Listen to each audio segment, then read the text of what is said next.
Vodu zakuhajte i posolite. 250 g tjestenine, veća mrkva, 100 g graška, ja sam koristio zamrznuti. Kuhati 10 minuta, to je prema uputi na pakiranju tjestenine. Ohladite sve pod mlazom hladne vode. Inače nikada nemojte ispirati tjesteninu pod hladnom vodom, za neki umak ili slično, ali ovo je individualno i za hladnu salatu uobičajeni brži postupak.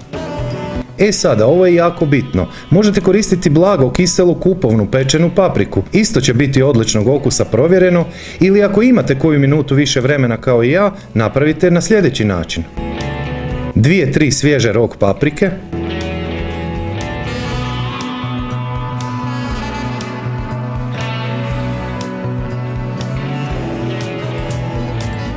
dobro zagrijte tavu, premažite s malo ulja.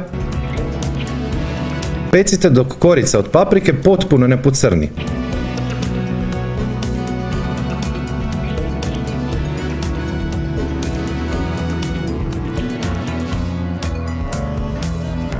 Ostavite 10 minuta da se malo ohladi i potpari pod poklovcem kako bi se lakše ogulilo.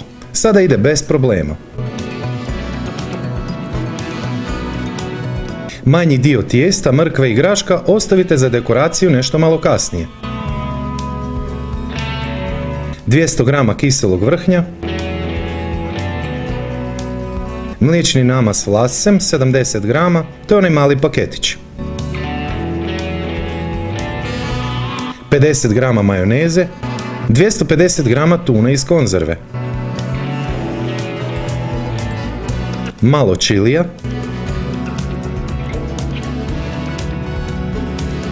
spremite u hladnjak barem 10 minuta i hladna pikantna salata je spremna za posluživanje. Može stajati 2 dana u hladnjaku.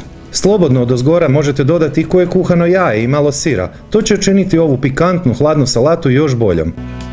Ispod svakog mog videa je pisani recept, popis sastojaka, ali i preporuke za slične recepte. I velik broj salata koje sam do sad pripremao.